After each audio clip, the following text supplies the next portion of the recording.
நமஸ்காரம். இந்தியா ஒரு புதிய சாதனையை படைத்திருக்கிறார்கள் என்று இந்திய ரயில்வே துறை ஒரு புதிய சாதனை என்னன்னு பார்த்தீங்கன்னா ஹைட்ரஜன் ட்ரெயின். இது வரைக்கும் உலகத்தில் இதுக்கு முன்னாடி ஒரே ஒரு நாடு மாத்திரம் தான் ஹைட்ரஜன் ட்ரெயின் விட்டுருக்காங்க. அப்புறம் என்னடா புதிய சாதனை அப்படின்னு நம்ம ஆளுங்கெல்லாம் ஆரம்பிச்சிருவாங்க கொஞ்ச நாளில்.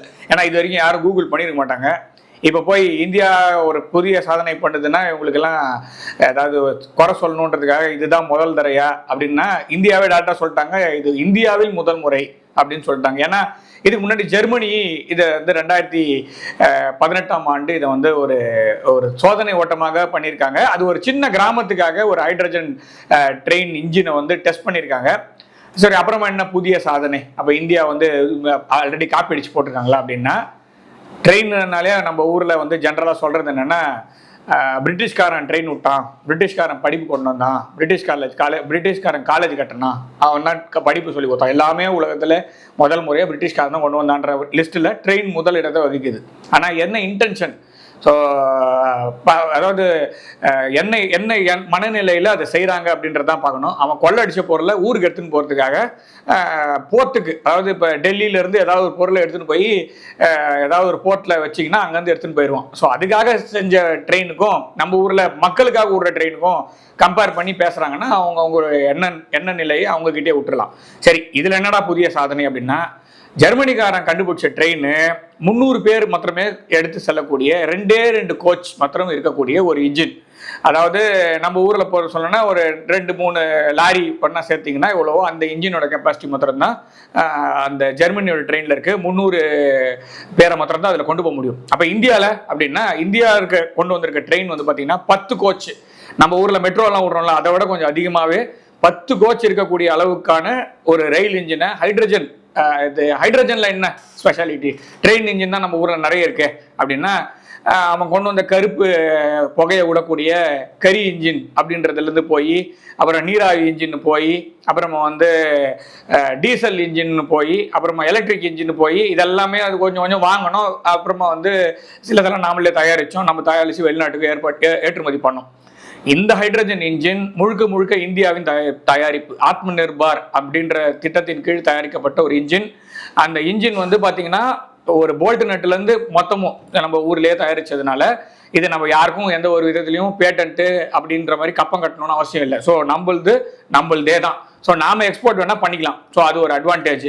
சரி, இதனால என்ன அட்வான்டேஜ்னா, இந்த கரி இன்ஜின்லேருந்து கருப்பாக புகை விடுது, பொல்யூஷன் வருது, இந்த என்ன சொல்றது, குருவி அதெல்லாம் கஷ்டப்படுதுன்னு சொல்லிட்டு நம்ம ஊரில் பக்கம் எழுதுவாங்கல்ல, அதெல்லாம் இதில் எழுத வேண்டாம். ஏன்னா ஹைட்ரஜனை எடுத்து அதாவது அட்மாஸ்பியரில் இருக்கக்கூடிய ஆக்சிஜனோட சேர்த்து எரித்து அதன் மூலமாக வெளிவரக்கூடிய வாயு அப்படிங்கிறது வந்து வாட்டர் வேப்பர். நான் சொல்கிறது வந்து நம்ம நீராவி தான் வெளியேற்றுது. ஸோ நீராவியை வெளியேற்றும் போது உங்களுக்கு தண்ணி தான் வெளில வரக்கூடிய பை ப்ராடக்டாக இருக்குது. அதனால் சுற்றுச்சூழல் பாதிப்பு அப்படின்றது துளி அளவு கூட கிடையாது.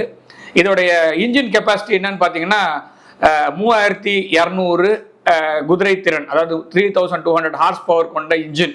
அதாவது நம்ம ஊரில் இருக்க மிகப்பெரிய லாரி, இந்த டாரஸ் எல்லாம் பார்க்குறோம்ல, மிகப்பெரிய லாரி எல்லாம் பார்க்குறோம்ல, பெருசாக 2 லோடு 3 லோடு நம்ம ரோட் சைட்லலாம் ஹைவேல போகும்போது பார்த்தீங்கன்னா பெரிய இழுத்துன்னு போகிற மாதிரி ஒரு பெரிய லாரி ஒன்று போகும்.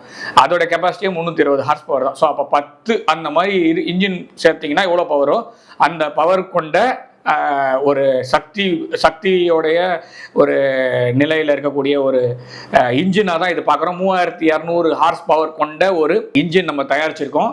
இன்னொன்று, ஜெர்மனிக்காரன் விட்டது வந்து ஒரு சோதனை ஓட்டம் மாதிரி தான். ஸோ சோதனை ஓட்டம் கிராமத்தில் ஒரு இடத்துலேருந்து இன்னொரு இடத்துல போகிற மாதிரி அப்படின்றது இருக்குது. ஸோ இதில் நம்ம ஊரில் என்ன விட்டோம்னா, நம்ம ஹரியானாவில் 2 கிராமத்துக்கு நடுவில் விட்டுருக்கோம். இன்னொன்று, நம்ம எல்லாருமே எப்பவுமே ஐடிக்கு தான் கொடுக்குறாரு. மோடி வந்துட்டாருன்னா பணக்காரங்களுக்காகவே ஒரு ஆட்சி நடத்துறாரு, அதானிக்கு அம்பானிக்காகவே ஆட்சி நடத்துறாரு, இப்படியே வாய் உதார் விட்டுன்னு ஃபுல்லாக தெரிஞ்சுட்டு இருக்காங்க. ஸோ அப்படி இல்லை. இது வந்து பார்த்தீங்கன்னா ஹரியானாவில் இருக்கக்கூடிய விவசாய இடங்களுக்கு 2 இடங்களை முதல்ல கனெக்ட் பண்ணுற மாதிரி டெஸ்ட் ரைட் பண்ணியிருக்கோம்.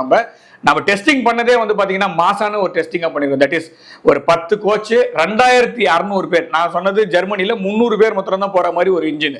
ஸோ இது வந்து பார்த்தீங்கன்னா 10 கோச்சு, அங்கே 2 கோச்சு, இங்கே 10 கோச்சு, இங்கே கிட்டத்தட்ட வந்து 2600 பேரை கொண்டு போய் சேர்க்க முடியும் ஒரு இடத்துல இருந்து இன்னொரு இடத்துல.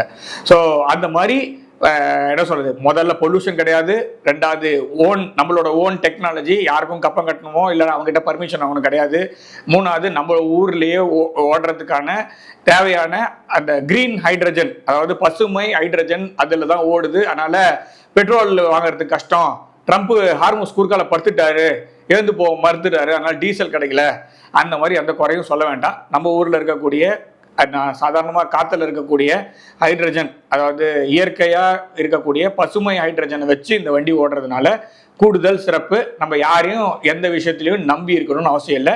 இது திரும்ப சோதனை ஓட்டம் தான். இதுவும் முதல் நாளே குறை சொல்லாதீங்க. இதுக்கு பின்னாடி நிறைய ஆராய்ச்சிகள் இருக்கு, இனிமேல் வரக்கூடிய ஆராய்ச்சிகள் இருக்கு. இதற்கு பின்னாடி கெமிக்கல்ஸ் என்னென்னலாம் வேற ஏதாவது மாற்ற முடியுமா, இல்லை என்னென்னலாம் கொண்டு வந்தால் இதோட எஃபிஷியன்சி இன்க்ரீஸ் பண்ண முடியும், அதே மாதிரி என்னென்ன பார்ட்ஸோடைய வெயிட்டை குறைச்சா இந்த ட்ரெயின் இன்னும் அதிகமாக ஒரு 4 கோச் இழுத்துன்னு போகும், அதோடைய மைலேஜ் எப்படி இன்க்ரீஸ் பண்ணுறது, இது எல்லாத்துக்கான ஆராய்ச்சியும் இருக்குது. இது முதல் நாள் தான். ஒரு குழந்தை பிறந்த உடனே குழந்தை குறை சொல்லாதீங்க, கொஞ்ச நாள் போட்டோம், அதுக்கப்புறமா அதை மாற்றுதலுக்கான எல்லா ஒரு ப்ராஜெக்ட்டுமே பைலட் ப்ராஜெக்ட் வரும்போது குறை சொல்லாதீங்க. ஒரு 2-3 நாள் போட்டோம், அதுக்கப்புறமா சொல்லுங்கன்ற மாதிரி தான். இதெல்லாம் வருஷ கணக்கில் ஆகக்கூடிய விஷயம்.